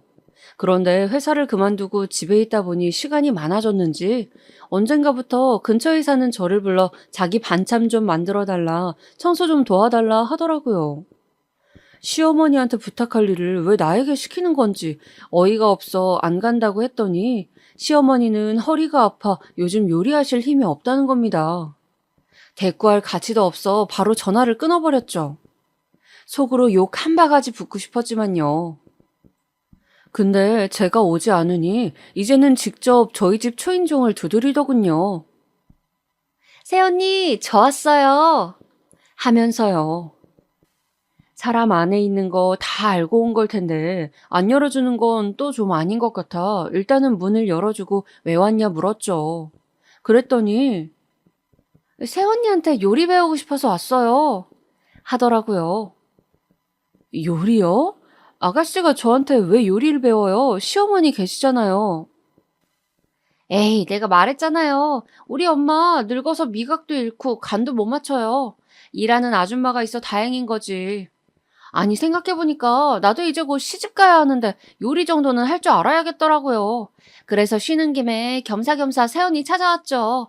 알려줄 거죠? 그럼 저 짐 풀게요. 시누이는 제 허락도 없이 마음대로 짐을 풀더니 어디부터 배우면 되는 거냐고 팔을 걷어붙였습니다. 제 멋대로 주방에 들어와 요리를 알려달라 하는데 안 알려줄 수도 없고 짜증이 울컥 솟았지만 그래 어디 한번 해보자 라는 마음으로 시작했어요. 솔직히 요리도 쉬운 게 아니거든요. 몇 번 하다 보면 분명 시누이 성격에 나가 떨어질 거라 생각했어요. 근데 제가 착각을 했더라고요. 시누이가 여기 온 목적은 요리 배우기 따위가 아니었어요. 새언니, 언니는 고등학교 때 공부 몇 등 했어요? 반에서 몇 등? 등수 그런 건 기억이 안 나요. 아, 그래요? 난 등수에 맨날 목매서 기억이 다 나는데. 고등학교 1학년 1학기 땐 1등, 2학기 땐 2등, 그 다음엔 1등 이런 식이었어요. 1등 했다가 놓치고 그러다 다시 하고 얼마나 스트레스였는지 탈모까지 올 뻔했다니까요. 아, 그래요? 힘들었겠네요. 근데 세연이는 고졸이니까 궁금했거든요. 세연이는 몇 등 정도 했나? 저번에 세연이 그 쉬운 퀴즈도 못 맞추는 거 보니까 상식이 조금 부족한 것 같긴 하던데. 몇 등 했는지 저한테만 알려주시면 안 돼요? 비밀로 할게요. 우리 사이에 창피하지 말고요. 솔직히 말해서 지금에야 대학을 다 가는 추세였지만 저 때만 해도 대학을 가지 않는 친구들이 훨씬 많을 때였어요. 남편 집안이 엘리트이고 돈이 많다 보니 이런 일들이 가능했던 거였죠. 근데 시누이는 자기가 대학 간 것에 집안 덕, 환경 덕이 있는지 모르고 그저 배부른 소리들을 해대더라고요. 그리고 그런 행동들이 반복되니 저도 너무 스트레스를 받기 시작했습니다. 그래서 그날은 시누이를 붙잡고 엄격하게 혼을 냈습니다. 아가씨, 제가 분명히 말하지만 이제 무례한 말과 행동은 조심해 주셨으면 좋겠어요. 아니, 아예 안 해주셨으면 좋겠어요. 아가씨 잊고 있겠지만 우리 가족 사이예요. 가족이면 서로 지켜야 할 선 정도는 지키고 살아야 하지 않나요? 앞으로 한 번만 더 이런 행동하시면 저도 아가씨한테 똑같이 막말 심한 말 나갈 겁니다. 아시겠어요? 근데 따끔하게 한마디 했더니 갑자기 시누이 눈가가 붉어지며 집 밖으로 뛰쳐나가더라고요. 잠시 후 시어머니에게서 전화가 걸려오더군요. 얘, 너 우리 애한테 뭐라고 했길래 지금 애가 이 지경이 되어서 오는 거니? 아, 네, 그게요. 어머님, 아가씨가 저한테 말실수를 하셔서요. 아니, 어린애가 말실수 좀 할 수 있지. 그걸 가지고 어떻게 말을 했길래 얘가 문도 걸어 잠그고 방 밖으로 안 나오는 거야? 너 지금 우리 식구들 만만하게 보는 거니? 네? 어머니, 그게 무슨 말씀이세요? 제가 왜 어머님을 만만하게 보겠어요? 그런 게 아니고요. 일단 제 말을 들어보시면, 아유, 됐다. 더 말할 필요도 없고 듣고 싶지도 않아. 너 당장 여기 와서 얘한테 사과해라. 사과 안 할 거면 우리 집안 문턱 못 넘을지 아니? 그리 알고. 너무나 어처구니가 없었습니다. 갑자기 울면서 뛰쳐나간 아가씨 말만 들으시고 다짜고짜 사과를 하라니 그냥 이건 막무가내식 제 자식 편들기였죠. 저 역시 이대로 당하고 있고 싶지 않았습니다. 그래서 남편에게 전화하여 모든 일을 말했어요. 그랬더니 남편은 곧 도착한다며 혼자 시댁에 가지 말라 하더군요. 남편이 도착한 후 저희는 옷만 갈아입고선 바로 시댁으로 향했습니다. 그리고 나름 차분한 태도로 시부모님 앞에서 아가씨와 있었던 상황을 설명드렸어요.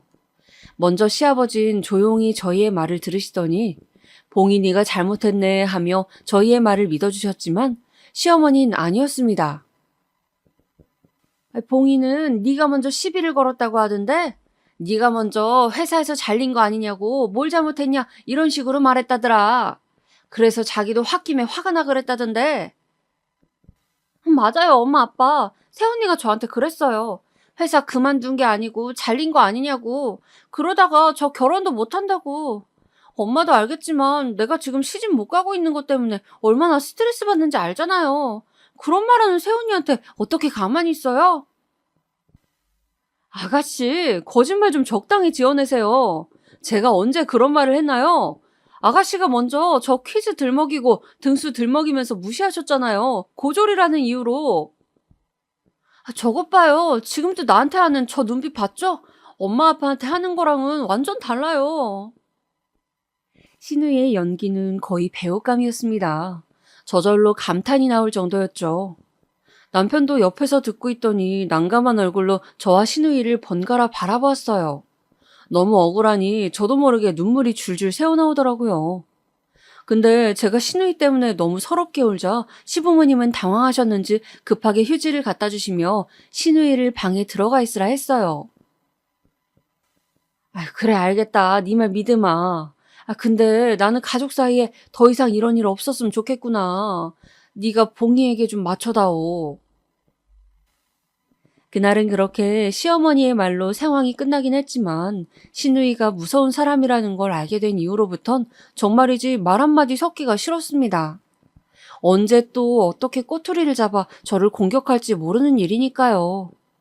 사람이 무섭다는 걸 신우이를 통해 그때 처음 알았던 것 같습니다. 하지만 신우이는 더 얄밉게 행동하기 시작했어요. 당시 신우이가 비슷한 학력과 집안 수준의 남자를 만나 결혼했는데 그 남자를 집안에 들이며 더 기고만장해진 겁니다. 새언니, 우리 그이가 있잖아요. 미국 유학 생활했을 때 되게 재미있는 일이 있었대요. 우리 그이 미국 이름이 제임스인데요. 자기랑 같은 수업을 듣는 애 중에서도 제임스가 있었대요. 그래서 교수님이 항상 헷갈려 하시곤 했는데 어느 날은 우리 그이를 부르더니 교수님이 컨닝을 했다고 화를 내시더래요. 알고 보니 그게 우리 그이가 아니고 다른 제임스였던 거 있죠? 언니, 왜 안 웃으세요? 새언니는 이런 미국 유머 이해 못 하시나? 아, 맞다. 언니 해외여행 다녀와 본 적은 있어요? 아직 없으시죠? 괜찮아요. 서민들한테는 아직 해외여행 익숙하지 않으니까. 신우이는 남편 칭찬하는 척하며 이야기를 시작해 이런 식으로 저를 돌려깎게 하곤 했습니다. 그리고 시어머니는 시간이 지나면서부턴 아예 대놓고 신우이 편을 들었고요. 얘 화낼 게 뭐가 있니? 우리 딸이 뭐 잘못 말한 것도 없는데. 너 심보가 요즘 더 못돼진 것 같다? 그러니 애가 안 생기지. 심보를 좋게 써야 애도 들어서는 거야. 제가 화난 얼굴로 있으면 저렇게 꼭 말씀을 하셔선 기어이 사람 꼭지를 돌게 했어요. 당시 저는 아이를 원했지만 낳지 못하는 상태여서 스트레스가 아주 많은 상태였어요. 남편도 저도 모두 아이를 계획한 지는 3년이 넘어갔지만 그동안 아무 소식이 없었고 그러다 보니 무척 불안해졌어요. 아, 여보, 왜 아이가 안 생기지? 아니야, 조금만 기다려보자. 너무 신경 쓰면 외래 안 생긴다잖아.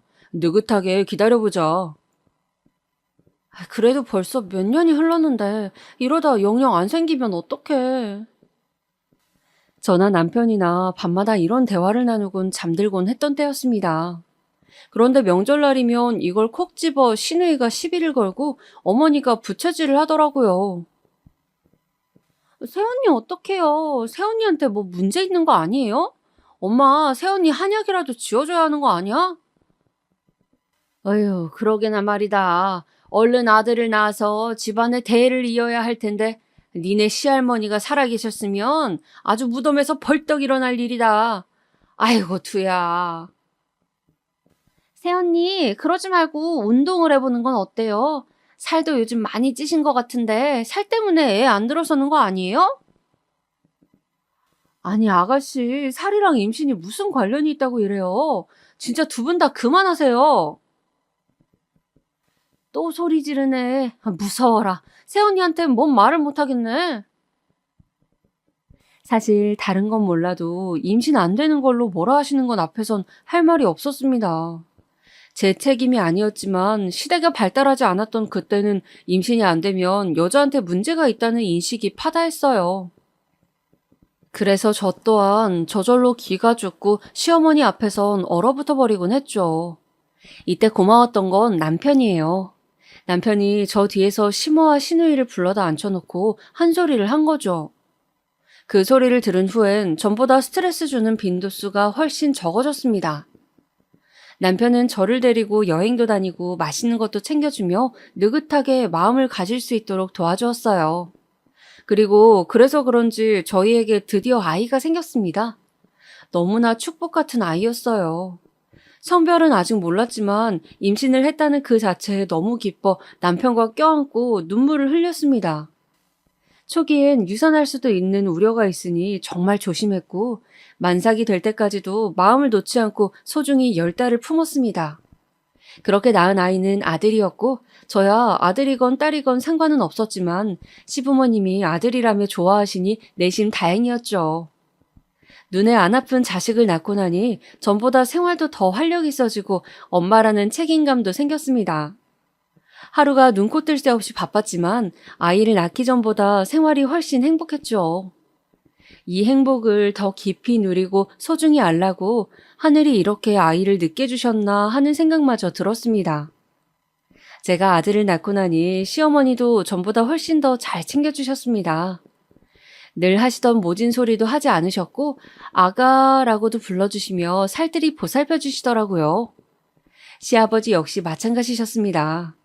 아픈 데는 없냐며 산후조리에 필요한 것들을 챙겨주시겠다고 하셨죠. 다만 딱 한 사람, 시누이만이 이 분위기를 환영하지 않았죠. 시어머니가 저를 생각해 영양죽을 끓여오거나 약을 다려오시면 시누이는 옆에서 그걸 보다가 뭐하러 그렇게까지 하냐며 며느리는 남의 집 식구라는 말을 하곤 했습니다. 또 엉금엉금 기어다니는 저희 아이를 모든 사람들이 어여쁘게 바라보고 있는데 혼자만 질투에 사로잡혀 노려보곤 했어요.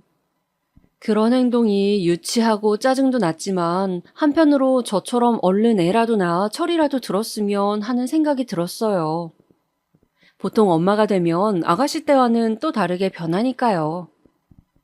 그런데 어느 날인가 이놈의 시누이가 또 성질을 살살 긁더라고요. 새언니, 얘 지능검사 이런 건 언제 할 수 있어요?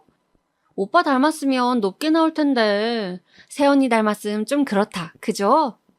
이래서 엄마 아빠 둘 다 머리가 좋아야 애도 좋은데. 너 그게 무슨 소리냐, 봉이야? 애 앞에서 가만히 있지 못해? 어째 시집 가더니 철이도 안 들었어. 아니 아빠, 내가 뭐 틀린 말한 것도 아니잖아. 사실 우리 집 유전자 가져갔으면 사자 직업은 달겠지. 나처럼 대기업을 가든가. 근데 세훈이 쪽이면 곤란하지 않겠어? 왜 의사 집안에서 의사 나고 판사 집안에서 판사 나고 이런 일이 있었냐고. 안 그래요, 세훈이? 아가씨, 그만하시죠. 애 앞에서만큼은 그만하세요. 제가 나중에 한마디 하며 아이를 들고 일어서자 그제야 입방정을 멈추는데 그날도 열이 받아 엎어버리고 싶은 걸 간신히 꼭 참았어요. 근데 참고 산 게 바보짓이었을까요?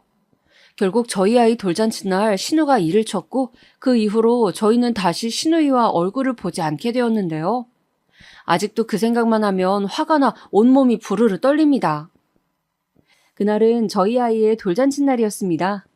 크게 하는 것보단 양가 가족들만 모셔놓고 조촐하게 하는 게 좋아 집에서 돌잔치를 열었는데요. 저희 친정엄마도 아빠도 아이를 보며 너무 좋아하시고 오랜만에 가족들끼리 서로 인사를 나누는 자리라 분위기가 정말 화기애애했어요. 그런데 여러분들도 아시다시피 돌잔치 날엔 판사봉, 돈, 연필 등등 여러 가지를 놓고 아이가 무얼 잡을까 하는 이벤트가 있잖아요. 저희 아이가 우는 바람에 이게 쉽지 않더라고요. 친정 엄마까지 동원되어 겨우 달래가며 하나를 잡게 되었습니다. 근데 아이가 예상외로 판사봉을 잡은 거예요. 판사봉을 잡자마자 언제 울었냐는 듯 울음도 뚝 그치고 저를 향해 해벌쭉 웃는데 그 모습이 너무 사랑스러워 어른들 사이에서도 웃음이 터졌습니다. 그런데 그때 누군가의 속삭임이 흘러나왔고 그 소리에 실내엔 아주 차가운 정적이 흘렀죠. 무식한 년 자식이 퍽이나 판사 되겠다. 그나마 저는 소중한 아이의 돌잔치가 망쳐지지 않기 위해 겨우 참으며 끝까지 버티고 싶었어요. 허나 이미 그 말을 들은 엄마가 벌떡 일어나 지금 그게 무슨 망언이냐? 하며 소리를 치시고 말았죠. 심지어 엄마는 너무 화가 나셨는지 신우이의 머리채를 즉각 잡아채버렸습니다. 그런데 그 와중에도 신우이는 무식한 주제에 우리 집안에 들어왔으니 이런 말 듣는 거 당연하게 생각하라며 고래고래 소리를 질렀어요. 정말 망측하기 짝이 없었죠. 결국 이 사건은 저희 친정과 시댁과의 싸움까지 일으키게 했고 화가 난 친정 아버지가 남편까지 무릎을 꿇리고 야단을 치시게 되었습니다. 남편도 거기서 할 말이 없는지 죄송하다는 말만 반복했고요. 아무튼 그 후론 저희 부부가 시댁에 오가는 일이 없어졌습니다. 거의 인연을 끊었다 봐도 무방하죠. 남편은 종종 시댁에 연락을 하긴 했지만 저는 아예 쳐다도 보지 않고 살았으니까요. 그 후론 다행히 저희 아들만 챙기고 살기에도 바빠 그 일은 조금씩 잊게 되었습니다. 저희 아들은 이런 말하면 자랑 같지만 어린 시절부터 공부를 정말 잘했는데요. 하나를 알려줘도 열을 나는 그런 아이 있잖아요. 아들이 그랬습니다. 한 번 본 건 잊어버리는 법이 없었고 호기심과 궁금증이 많아 한 번 책을 잡으면 잠도 자지 않고 밤이 새도록 들여다보곤 했어요. 언젠가는 제가 이러다 키 안 큰다며 자라고 했더니 책상 아래에 몰래 숨어 들어가 책을 읽더라고요. 그렇게 책을 좋아하고 공부하는 걸 좋아했던 제 아이는 역시나 학교에 들어가서부턴 영재 소리를 들으며 다녔습니다. 선생님들은 머리가 좋은 제 아들을 과학고등학교나 그런 곳에 보내는 게 어떻겠냐 제안하셨고 저 또한 고민이 되긴 했지만 그래도 아들이 너무 공부에 몰입해 스트레스 받는 건 원하지 않았던 터라 일반 학교에 보내었어요. 아들도 별로 원하지 않았고요. 지금도 아들은 그때 일반 학교에 간 게 참 좋았다며 거기서 친구들도 만들고 추억도 많이 만들었다고 합니다. 그리고 고등학교를 졸업할 때쯤엔 역시나 가장 좋은 대학교를 갈 수 있는 성적이 되었기에 과만 선택하면 되었는데 갑자기 아들이 웃으며 이런 말을 하더군요. 하민이 너 어디 가고 싶니? 생각한 데 있어? 엄마 나 법대에 갈래. 법대? 나 법 공부를 해보고 싶어. 예전부터 법 쪽을 생각해보긴 했는데 아무래도 공부해보면 답이 나올 것 같아. 순간 아들이 법대에 가고 싶다는 이야기에 돌잔치 일이 생각났습니다. 잊고 살았는데 아이가 판사봉을 든 게 정말 우연이 아니었구나 하는 생각이 들더라고요. 서울대 법대에 진학한 아들은 그 뒤로는 자주 얼굴을 보기가 힘들었어요. 일단 워낙에 공부량이 많기도 하고 물리적인 거리가 있으니 명절이나 생일날 같은 때만 보곤 했죠. 그래도 아들이 다니는 학교에 만족해하고 행복해하는 것 같아서 그게 가장 다행이었습니다. 그리고 좋은 머리만 믿지 않고 열심히 공부한 끝에 굉장히 이른 나이에 사법고시를 통과하여 그토록 원하던 꿈을 이루게 되었습니다. 장하다 우리 아들. 아이고 장해. 아들이 합격한 날엔 왜 제가 눈물이 나던지 주책이라 생각하면서도 너무 기특하고 대견스러워 눈물이 멈추질 않았어요. 아들 역시 고생했는지 눈물을 조금 닦으며 엄마 덕분이라고 말해주더군요. 그 후 아들이 사회에서 제 몫을 하면서 살아갈 즈음엔 저희 부부는 부부대로 잘 살고 있었어요. 일만 하고 산 것 같아 일을 좀 줄이고 여가 생활도 보내고 가끔은 여행도 다니며 그렇게 살고 있었죠. 그런데 그러던 어느 날 남편으로부터 신의 소식을 듣게 되었는데요. 그간 어떻게 사는지 궁금하지도 않았고 듣고 싶지도 않았지만 막상 듣고 나선 경악을 하고 말았어요. 봉이가 지금 재판을 받게 생겼대. 뭐? 아니 어쩌다가요? 아휴, 무슨 사기 횡령건이라는데 나도 얘가 도대체 무슨 짓을 벌였는지 모르겠다. 왜 하필 그런 무서운 짓을 한 건지 엄마한테 대충 들은 거라 자세히는 모르겠는데 아무튼 상황이 좀 심각한가 봐. 자칫 잘못하면 징역을 살 수도 있대. 여기에 봉이 남편도 연루되어 있는 것 같고. 세상에. 하지만 기막힌 일은 여기서 끝나지 않았습니다. 남편에게 신의 소식을 전해 들은 후 얼마 지나지 않아 아들이 저에게 와선 조심스레 신의 이름을 대며 묻더라고요. 엄마 있잖아. 혹시 김봉희라는 사람 내 고모 되는 사람 맞지? 맞아. 근데 왜? 그분이 나한테 연락해서는 자기 어떻게 한 번만 선처해 줄 수 없겠냐고 하더라고. 그럴 수 없다고 할 수 없는 일이라고 몇 번을 말했는데도 계속 자기를 재판하는 판사한테 말 좀 잘해달라 그러는데 정말 곤란했어. 거기다 신우이는 아들에 이어 저에게까지 연락을 해왔습니다. 그것도 엉엉 울며 애처롭게 말입니다. 제발 한 번만 나 좀 구해줄 수 없겠어요? 내가 이렇게 빌게요. 나 정말 많이 반성하고 있어요. 내가 너무 어리석고 아둔해서 죄를 저질렀어요. 근데 새언니, 나한테도 가족이 있어요. 제가 교도소에 가는 걸 아들이 원하지 않아요. 부끄러운 엄마가 되고 싶지 않아요. 새언니도 같은 아들 키운 엄마이니 알 거 아니에요. 딱 한 번만 부탁할게요. 아, 아가씨, 저희 아들이 말씀드린 것 같은데 그건 저희도 도울 수 없는 일이에요. 그리고 잘못했으면 그 대가 떳떳이 치르시지. 왜 이제 와서 이런 부탁을 하시는 거예요? 이런 부탁 불쾌해요. 제 아들에게도 연락하지 마세요. 끊겠습니다. 딱 잘라내지 않으면 더 이런 부탁들을 아들에게도 할 것 같아 그리 말하곤 끊어버렸습니다. 근데 마음이 참 복잡 미묘하더라고요. 며칠 후 저희는 신우이를 법정에서 볼 수 있었습니다.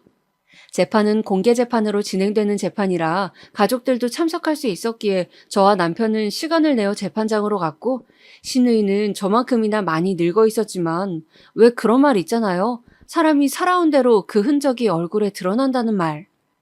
어딘지 모르게 심술궂고 못된 인상이 곳곳에 남아있더라고요. 그리고 재판이 시작됐어요. 법적인 용어를 몰라 이해하는데 애를 먹긴 했지만 내용을 들어보니 신우이는 남편과 함께 어느 회사에 취업한 뒤로 주기적으로 계속 그 회사의 자금을 빼돌렸다고 하더라고요. 그것도 한 회사가 아니었고 일부러 여러 곳을 옮겨다니며 그런 짓을 저질렀다고 해요. 걸리지 않는다는 걸 알게 된 뒤로는 불이 붙은 거였죠. 심지어 시 매부는 그 돈을 가지고 또 다른 사람들에게 투자를 하게 만들고 그 몫을 자기가 가져가는 사기를 쳤다고 했습니다. 둘 다 고학력자의 좋은 회사를 다닌 경력이 있으니 주변 사람들도 혹했던 모양이더라고요. 피해자들과 가족 역시 재판에 참석했는데 모두 신의와 심해부를 엄벌에 처하게 해달라며 호소하고 있었어요. 그중 몇몇은 울기도 하는데 그들을 보는 내내 마음이 안쓰럽더라고요. 모르긴 몰라도 신우이의 죄질이 결코 가벼워 보이진 않았습니다. 남편도 그걸 아는지 옆에서 한숨소리가 끊이질 않더군요. 그리고 신우이는 재판이 끝나갈 시점에 앞에 있는 판사들을 향해 두 손을 싹싹 빌고 또 빌었어요. 하지만 재판에서 눈물의 뉘우침이 통할 리가 있나요? 자기가 지은 죄, 그에 맞는 벌을 받아야 맞는 거겠죠. 가운데에 계신 판사님이 결국 신우이에게 징역 5년을 선고했습니다. 선고가 내려지자마자 신우이는 주저앉아 법정이 떠나가라 엉엉 울었고 시댁 식구들 역시 오열을 하더군요. 아마도 자신이 생각했던 형보다 높게 나온 듯 했습니다. 교도소에서 5년을 보내야 한다니 죄를 저질렀을 때만 해도 이런 일이 생길 거라곤 상상치 못했겠죠. 나중에 신우이와 저의 눈이 한번 마주쳤는데 신우이는 황급히 제 눈을 피했습니다. 그리고 울부짖으며 끌려가는 신우이를 보며 남편과 함께 밖으로 나와 집으로 돌아갔죠. 개인적으로 이 사건이 벌어지고 난 후 저는 사람이 짓는 죄와 악에 대한 생각을 해보게 되었어요. 신우이는 분명 여러 사람들의 인생에 상처를 입히고 피해를 줬을 겁니다. 저에게도 그랬고 저와 연을 끊고 산 이후에는 금전적으로 다른 사람들의 인생을 망쳐놓았죠. 그 죄를 받는 거니 사실상 5년형이 많다고 생각하지도 않습니다. 그런데 이런 의문이 들었어요.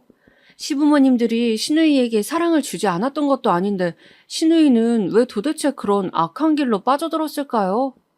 무엇이 저 사람을 저렇게 악하게 만들었는지요? 혹시 제가 모르는 좋은 점도 있었을까요? 지나고 보니 여러모로 씁쓸한 마음이 들었습니다. 마지막으로 신우이가 죄를 다 받고 나온 후엔 조금이라도 개과천선하여 살길 바래요. 정신이 차려진다면요. 제 글은 여기까지입니다. 들어주셔서 감사합니다.